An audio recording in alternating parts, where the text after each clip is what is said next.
하겠습니다. 오늘 제목이 다윗의 회개입니다. 옛날에는 우리가 시골에서 여름 되면 수박과 참외서리를 하다가 주인에게 들키면 거의 1년치 농사를 망쳐 놓아도 주인에게 찾아가서 사과하고 얼마를 물어주면 용서가 되었습니다. 어떤 경우에는 도둑질을 했더라도 훔친 물건을 주인에게 돌려주면서 사과를 하면 용서를 받아주게 되었습니다. 그런데 절대로 용서되지 않는 죄가 있는데 바로 사람을 죽인 살인죄입니다. 우리는 한번 망쳐진 사람은 새롭게 될 수 없다라고 생각을 합니다.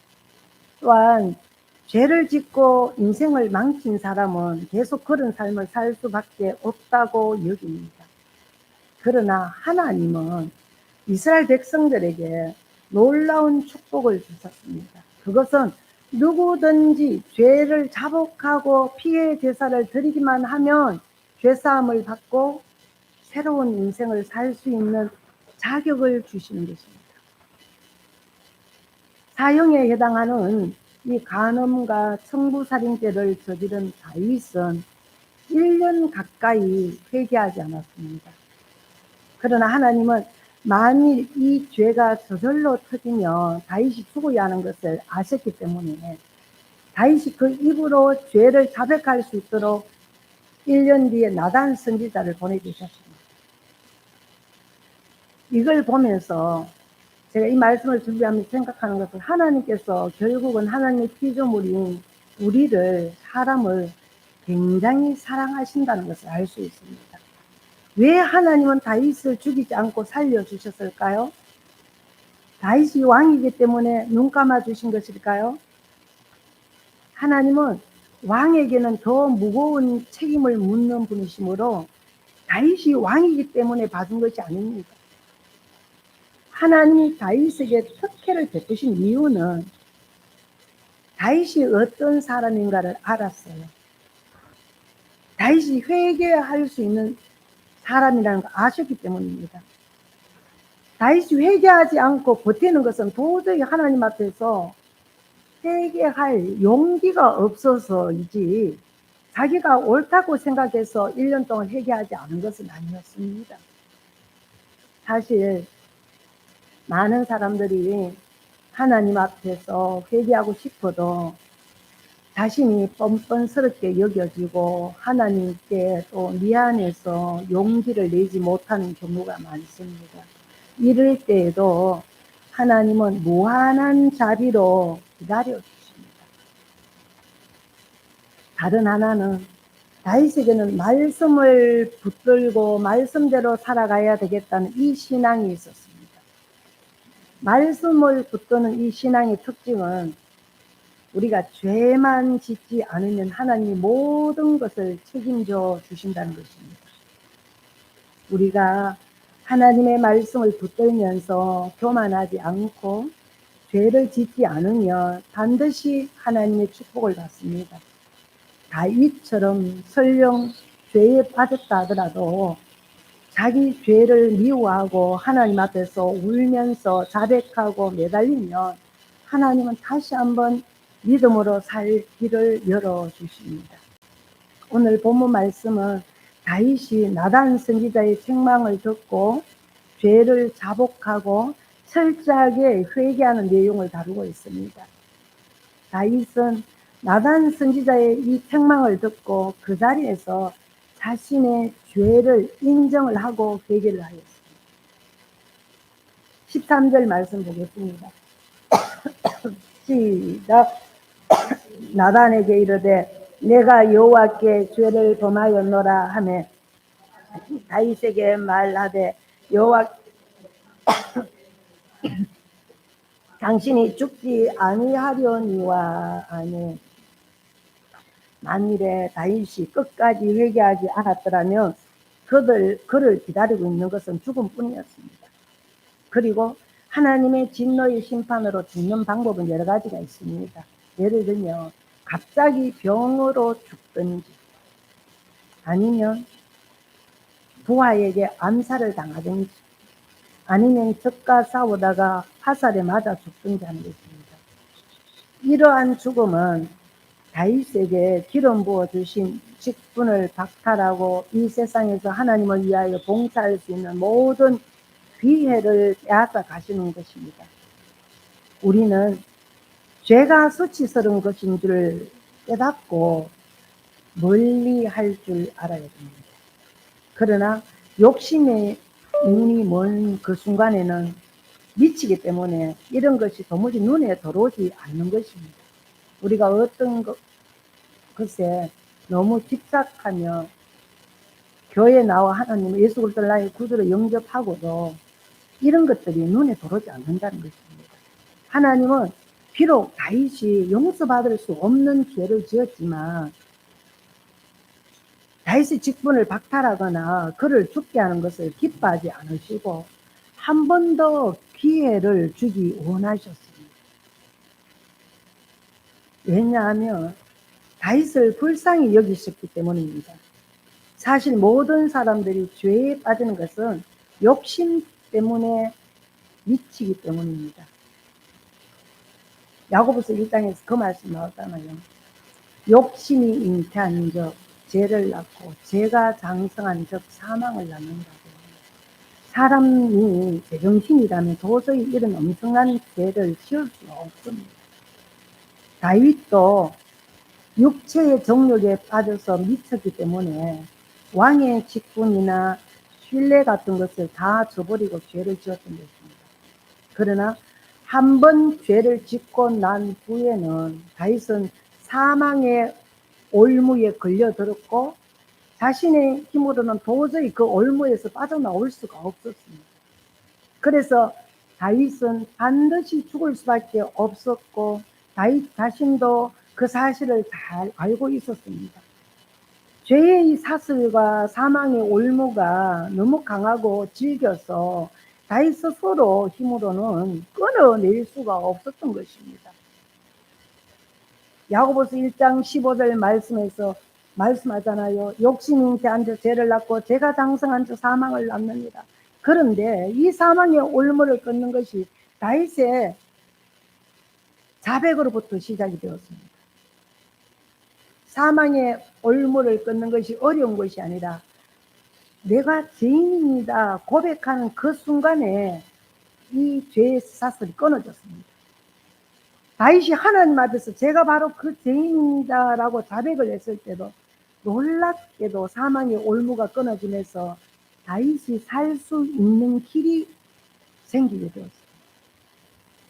요한 1서 1장 9절 말씀을 보면 만일 우리가 우리 죄를 자백하면 그는 미쁘시고 의로우사 우리 죄를 사하시며 우리를 모든 불의에서 깨끗하게 하실 것이요. 아멘. 우리가 하나님 앞에서 우리 자신의 죄를 인정하고 시인하면 죄를 끊을 수 있는 힘이 생기게 됩니다. 그리고 우리 목을 잡아내고 있는 사망의 줄도 끊어지게 됩니다. 그러므로 믿는 사람들에게 가장 놀라운 것이 바로 죄를 자백하는 것입니다. 죄를 자백하기 전에 다윗은 이 사망의 줄에 목에 걸려서 그 양심이 심하게 신음하고 있었습니다. 우리가 어떤 죄를 짓거나 양심이 좀 꺼리끼는 일을 하고 나면 우리가 어떻습니까? 하나님 앞에 나아갈 때 바로 하나님 앞에 나가지 못하잖아요. 그런데 하나님 앞에 바로 나아갈 수 있는 길이 바로 열리는데 그것이 뭡니까? 아버지 제가 죄인입니다. 잘못했습니다. 내가 아버지 딸인데 아버지 아들인데 이렇게 오랫동안 이런 것들을 내가 다 내려놓지 못하고 고백하지 못하고 이렇게 살아왔습니다. 라고 고백하는 그 순간에 그 모든 죄의 쇠사슬이 질병의 쇠사슬이 사망의 쇠사슬이 끊어진다는 것입니다. 하나님 앞에서 죄를 인정할 용기가 나지 않아서 회개를 하지 않고 있었을 뿐이지 다윗의 양심은 늘 울고 있었던 것입니다. 하나님은 다윗의 회개를 돕기 위하여 나단 선지자를 보내셨고 다윗은 나단의 책망을 듣자마자 바로 입을 열어서 자기 죄를 자백했습니다. 시편 51편 1절에서 3절 말씀을 보면 다윗이 바세바와 동침한 후에 선지자 나단이 다윗에게 찾아온 때에 지은 시라고 되어 있습니다. 거기에 보면 하나님이여 주의 인자를 따라 내게 은혜를 베푸시며 주의 많은 긍휼을 따라 내 죄악을 지워 주소서. 나의 죄악을 맑게 씻으시며 나의 죄를 깨끗이 제하소서. 무릇 나는 내 죄가를 아오니 내 죄가 항상 내 앞에 있나이다 라고 다윗이 고백했습니다. 사실 남의 아내를 빼앗는 거, 그 남편을 죽인 죄를 지은 사람이 하나님 앞에서 무슨 말을 할 염치가 있겠습니까? 그러나 하나님 앞에서 이런 말을 할 수 있는 것 자체가 다윗의 믿음이었고 용기였고 하나님의 은혜인 것입니다. 여러분들도 어떤 여러분들 마음에 꺼리끼는 거, 무거운 짐들이 있다면 다윗과 같이 이런 믿음을 가지고 고백하시고 용기를 가지시길 바랍니다. 14절 말씀 보겠습니다. 시작. 이 일로 말미암아 여호와의 원수가 크게 비방할 거리를 얻게 하였으니 당신이 낳은 아이가 반드시 죽으리라 하고 하니. 이 부분에서 우리가 생각할 때 다윗이 그만큼 울면서 회개했음에도 불구하고 왜 하나님께서 깨끗하게 용서해 주지 않으시고 원수들 앞에서 많은 비방을 당하게 하고 태어날 아이를 죽게 하시는지 궁금하잖아요. 다윗은 하나님께 죄를 자백한 후에 많이 울면서 회개했습니다. 그런데 하나님은 다윗에게 너의 모든 죄를 없는 것으로 하자라고 말씀하지 않았습니다. 앞으로 원수들에게 많이 끊임없이 다윗을 헐뜯고 비방할 것인데 다윗이 바세바와의 사이에서 불륜으로 낳은 아이가 죽을 것이라고 지금 말씀을 하셨습니다. 우리의 미련한 생각으로는 하나님의 일을 다 이해할 수가 없고 하나님이 하시는 그 모든 것들을 다 이해할 수가 없습니다. 회개했으면 그 모든 것들을 다 용서해 주셨다면 아이가 살아야 되잖아요. 하나님은 다윗의 이 범죄가 그냥 우발적인 것이 아니고 아주 오랫동안 잘못된 습관에서 기인했음을 보셨습니다. 고범입니다. 다윗이 이미 오래전부터 결혼에 있어서는 하나님의 법칙을 따르지 않았습니다. 사울에게 쫓기면서도 여러 명의 부인을 두었습니다. 왕이 된 후에는 더 많이 두었습니다. 그럼에도 불구하고 다윗은 신하에 하나밖에 없는 아내를 빼앗았던 것입니다. 따라서 다윗에게 여자 문제는 가장 약한 아킬레스건이었습니다. 이것은 그냥 넘어가면 앞으로 얼마든지 재발할 수 있고 고질병이었습니다. 그래서 하나님은 그냥 넘어가지 않으시고 원수들로부터 큰 회방을 당할 것이라고 하셨습니다. 하나님의 종들에게 가장 수치스러운 것은 자신의 잘못으로 인하여 원수들에게 조롱을 당하는 것입니다. 경제적인 어려움은 하나님의 종들에게 가장 고상한 연단입니다. 왜냐하면 경제적으로 어려운 것은 사회 활동만 할 수 없을 뿐이지 아픈 것도 아니고 신앙생활을 못하는 것도 아니잖아요. 하나님의 종들에게 가장 수치스러운 것은 죄가 덜통이 남으로 그동안 쌓은 신뢰와 존경을 다 잃어버리고 맨 땅에서 다시 시작하는 것이잖아요.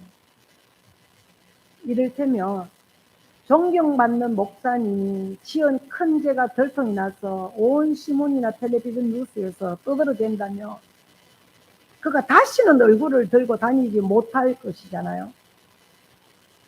진짜 하나님이 살아계신다면 부끄러워서 얼굴 들고 못 다닐 것이잖아요. 하나님은 다윗이 다시는 얼굴을 들고 다니지 못하게 하셨습니다. 두 번 다시 이런 죄를 반복적으로 짓지 못하게, 얼굴 들고 다니지 못하게 다 알게 하셨습니다. 다시 얼굴을 들면 자기가 잘난 줄 알고 다시 똑같은 죄에 빠질 수 있기 때문입니다. 그래서 우리 하나님의 종들은 이런 수치를 당하기 전에 미리 고개를 숙이고 절대로 잘난 체 하지 말아야 합니다. 하나님의 종들이 죄를 짓는 것은 자기가 대단한 줄 알기 때문입니다. 또한 왜 아기가 죽어야 하는지도 우리가 궁금하잖아요. 다윗이 이렇게 얘기를 했는데, 다윗이 죄를 자백한 후에 아이가 그때부터 매우 아픔이 되었습니다. 부모가 죄를 지었는데, 그리고 회개까지 했는데 아이가 무슨 죄가 있습니까? 생명을 거두어 가시는 것은 하나님의 소관이시기 때문에 인간의 입장에서 이러쿵 저러쿵 말할 처지가 아닙니다. 그런데 왜 하나님께서 이 아이를 꼭 죽게 하셔야만 했을까요? 혹시 아버지의 죄 때문입니다. 혹은 다윗의 집에서 이런 불륜의 씨를 제거하려고 하셨는데, 다시는 이런 죄를 짓지 못하게 제거하시려고 하셨는데, 아니면 다윗으로 하여금 자신의 죄에 대하여 더 철저하게 깨닫도록 하기 위함인지는 알 수 없습니다. 그러나 본문 말씀을 보면 다윗이 하나님 앞에서 이 아이가 죽지 않도록 금식을 하면서 목숨을 걸고 매달리는 이 모습을 보게 됩니다. 15절 16절 말씀 보겠습니다. 시작. 나단이 자기 힘으로 돌아가니라. 우리아의 아내가 다윗에게 낳은 아이를 여호와께 치심에 심히 앓는지라. 다윗이 그 아이를 위하여 하나님께 간구하되 다윗이 금식하고 안에 들어가서 밤새도록 땅에 엎드렸으니. 아멘. 사실 다윗의 죄가 들통이 나게 된 것은 바로 이 아이의 임신 때문이었잖아요. 아마 요즘 사람들 같으면 아이가 임신되고 불륜으로 아이가 임신이 되었다는 것을 알게 되면 바로 산부인과에 가서 죄의 흔적을 지워버리고 있습니다. 그러나 옛날에는 이런 낙태 기술이 없었기 때문에 결국 다윗의 죄가 드러나고 이것 때문에 우리아가 죽게 되었습니다. 다윗은 이 아이를 감추기 위하여 온갖 방법을 다 썼습니다. 그것은 자기 죄를 감추겠다는 것인데 결국 죄는 죄대로 드러나고 아이는 아이대로 죽게 되었습니다. 하나님은 이 아이의 죽음을 통해서 다윗에게 중요한 교훈을 주셨습니다. 즉 인간의 방법으로 아무리 죄를 감추려고 해도 감춰지지 않는다는 것입니다. 여러분들, 우리는 오늘 이 자리에 나오신 모든 분들은 여러분들이 마음에 꺼리던 것이나 하나님 앞에 걸리는 부분들이 있다면 자수해서 강령 찾으시기 바랍니다. 그러니 하나님께서 우리를 물리치시는 것이 아니라 우리를 긍휼히 여기십니다. 다윗이 죄를 감추기 위해서 사람을 죽여가며 몸부림을 쳤지만 죄는 드러나고 아이는 끝내 죽게 되었습니다. 다윗과 바세바는 아이를 위해 많이 울면서 하나님께 매달리며 기도하게 되었습니다. 이것을 통해서 보면 결국 부모를 울게 하는 방법은 아이를 치는 수밖에 없습니다. 하나님의 말을 안 들으면 하나님께서 우리를 하나님께로 돌아오게 하기 위해서 우리가 가장 사랑하는 자녀를 건드릴 수 있다는 것을 여기서 볼 수 있습니다. 부모의 마음을 가장 아프게 하는 것은 자녀가 가장 부모의 아픈 손가락이잖아요. 하나님은 다윗과 바세바로 하여금 진정으로 지은 죄에 몸서리를 치고 이 죄를 지은 것에 몸서리를 치고 울부짖으며 기도하도록 하기 위하여 아기를 치셨습니다. 다시는 이런 죄를 반복해서 짓지 못하게 하셨습니다. 그 결과 다윗과 바세바는 많이 기도했고 침상이 다 젖도록 울었습니다. 한 나라에서 왕이나 대통령이 죄를 지으면 하나님은 백성들을 치십니다. 그러면 왕이나 대통령은 하나님 앞에서 무릎을 꿇고 울게 되어 있습니다. 이때 그들이 하나님께 드리는 기도가 무엇입니까? 하나님, 죄는 제가 지었는데 이 백성들이 무슨 죄가 있다고 이들을 치십니까? 제발 이들의 죄를 용서하여 주시옵소서라고 기도가 저절로 나올 수밖에 없습니다. 부모가 죄를 지었을 때 자식을 치면 자기의 죄를 인하여는 울지 않던 부모가 자식이 병이나 어려움 때문에 목숨을 잃게 된다면 아마 그 부모님은 목숨을 걸고 울면서 자녀 살려달라고 매달리게 될 것입니다. 만일 목사가 잘못하면 하나님은 교회와 교인들을 치십니다. 그러면 목사의 눈에서 피눈물이 나오며 하나님, 죄는 제가 지었는데 교인들이 무슨 죄가 있다고 이 사람들을 치십니까? 제발 우리를 향한 이 진노를 거두어 주시옵소서라고 금식하면서 울부짖으며 회개하게 되지 않을까요? 하나님은 우리가 울어야 하는데 울지 않으면 울 수밖에 없도록 만들어 놓으십니다. 이때 사람들은 하나님의 매는 너무 무섭고 아프다는 것을 깨닫게 됩니다. 하나님이 한번 징계하시며 우리가 엎드려서 회개하고 하나님께 돌아오지 않으면 하나님께서 끝까지 우리를 돌아올 수밖에 없게 해초를 들잖아요. 그래서 너무 아프고 또 그렇게 하면서 깨닫게 됩니다. 우리는 할 수 있는 대로 하나님의 매를 맞지 않는 것이 좋습니다. 하나님의 매를 한번 맞으면 너무 아파서 그 뒤로는 다시는 고개를 들 수 없게 될 뿐 아니라 울면서 심상을 다 적치도록 기도하게 되는 것입니다. 하나님께서 다윗을 치신 채찍은 그의 죄가 원수들에게 알려짐으로 다윗이 고개를 들 수 없게 되었을 뿐 아니라 불륜의 관계로 태어난 아이가 병들어 죽게 된 것입니다. 비록 아이는 살지 못했지만 다윗을 울게 한 데는 성공을 했습니다. 하나님은 이미 나단 선지자를 통하여 아이가 죽을 것이라고 미리 말씀을 하셨습니다. 그럼에도 불구하고 다윗은 하나님 앞에서 아이를 살려달라고 금식을 하면서 결사적으로 매달리며 아이가 죽을 때까지 먹지도 않고 자지도 않았습니다. 17절 18절 말씀 보겠습니다. 시작. 그 집에 늙은 자들이 그 곁에 서서 다윗을 땅에서 일으키려 하되 왕이 듣지 아니하고 그들과 더불어 먹지도 아니하더라. 이래 만에 그 아이가 죽으니라.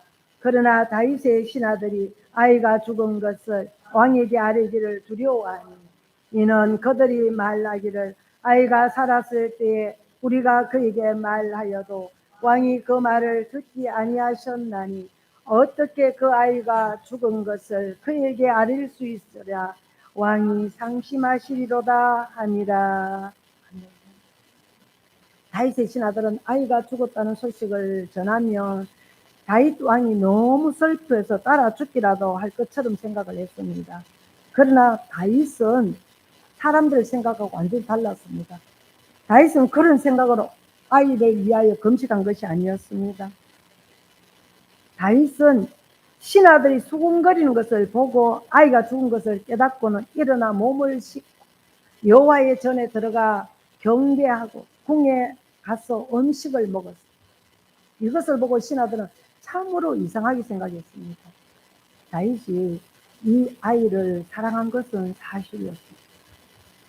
죄를 지어서 얻은 부끄러운 죄의 시였지만 다윗은 그 책임이 자기에게 있었으므로 이 아이를 사생아라고 생각하지 않고 자신의 다른 아이들과 똑같이 사랑했습니다. 그는 아이가 죽고 난 후에 이 아이는 나에게 올 수는 없지만 나는 이 아이에게 갈 수 있다라고 말하므로 부활 후에 만날 소망까지 가지고 있었습니다.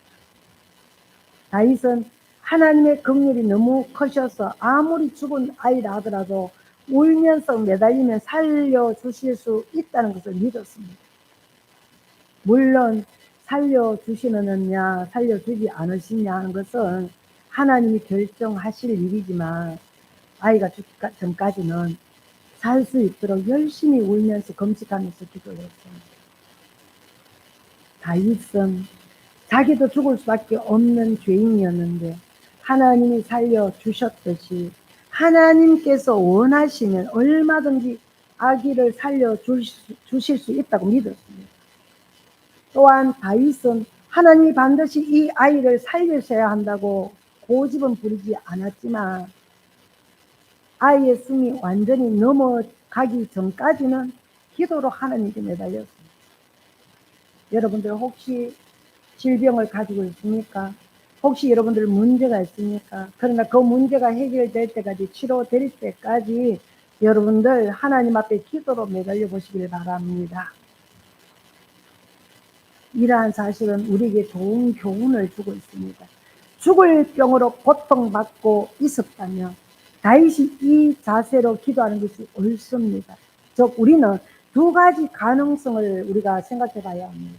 그 하나는 하나님의 능력으로 이 사람을 살릴 수도 있다는 것이고, 다른 하나는 하나님의 주권에 따라 데려가실 수도 있다는 것입니다. 그러나 죽어가는 성도나 가족을 위하여 끝까지 기도하는 것이 하나님의 뜻입니다. 이것이 믿음의 성입니다. 그러면 대체로 죽음을 앞둔 환자는 놀라운 또 확신 가운데 영광 중에 숨을 거두는 경우도 있습니다.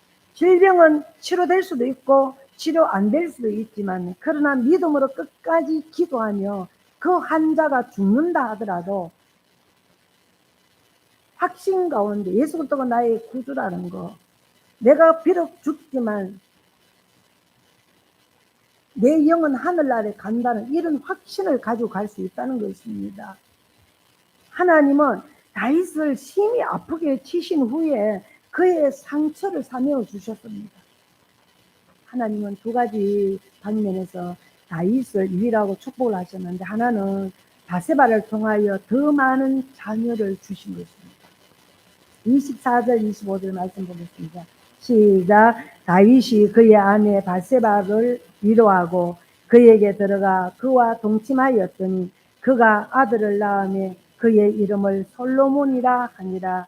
여호와께서 그를 사랑하사 선지자 나단을 보내 그의 이름을 여디디아라 하시니 이는 여호와께서 사랑하셨기 때문이더라 하니, 하나님은 바세바를 다윗의 처로 인정을 해 주셨고 솔로몬이라는 새로운 자식을 주셨습니다. 비록 불륜의 관계로 맺어진 사랑이었지만 그 아이가 죽고 난 뒤에, 또 우리아가 죽고 난 뒤에 바세바를 다윗의 아내가 되는 것을 하나님께서는 허락하셨습니다. 그러면서 솔로몬이라는 새로운 자식을 주셨습니다. 하나님은 솔로몬을 사랑하셔서 나단 선지자를 보내어서 이름을 따로 지어 주셨는데 그 이름이 여디디아였습니다. 하나님이 사랑하는 아이라는 뜻입니다. 솔로몬이라는 이름의 뜻은 평화 또는 안정입니다. 아마도 다윗은 앞서 죽은 아이가 살아있는 동안 너무나도 마음이 불안하고 편치 않았던 것 같습니다. 살아있을 그 중에 기도하면서 너무너무 마음이 안 편했는 거예요. 그러나 두 번째 아이가 태어났을 때 마음의 평안을 얻게 되었습니다. 다윗은 아이의 이름을 솔로몬이라고 지으면서 하나님과 평화하기를 원하셨습니다.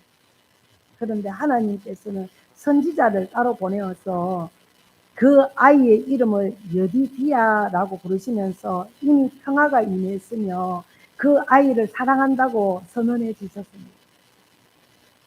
하나님은 솔로몬을 사랑하셨습니다. 그래서 이 솔로몬이 다윗의 대를 이어서 이스라엘의 왕이 되었고 이스라엘의 전성기를 이루게 됩니다. 죄가 더한 곳에 은혜도 더욱 넘친다라고 했습니다. 하나님은 회개하는 자에게 더욱 큰 은혜를 주시는 것입니다. 여러분들, 혹여라도 여러분들에게 문제가 있다면 오늘 다윗의 자녀같이 우리 주위에 가족들 중에 자녀가 아플 수 있고 가족들 중에 아픈 사람이 있잖아요. 그러면 하나님께서 살려주실 수 있습니다. 치료해 주실 수 있습니다. 그래서 여러분들 끝까지 하나님 앞에 매달리면서 기도 한번 해보시길 바랍니다. 두 번째 이유로는 예부적으로 암몬의 왕이 차지하고 있는 이 성 납바를 쳐서 차지한 것입니다.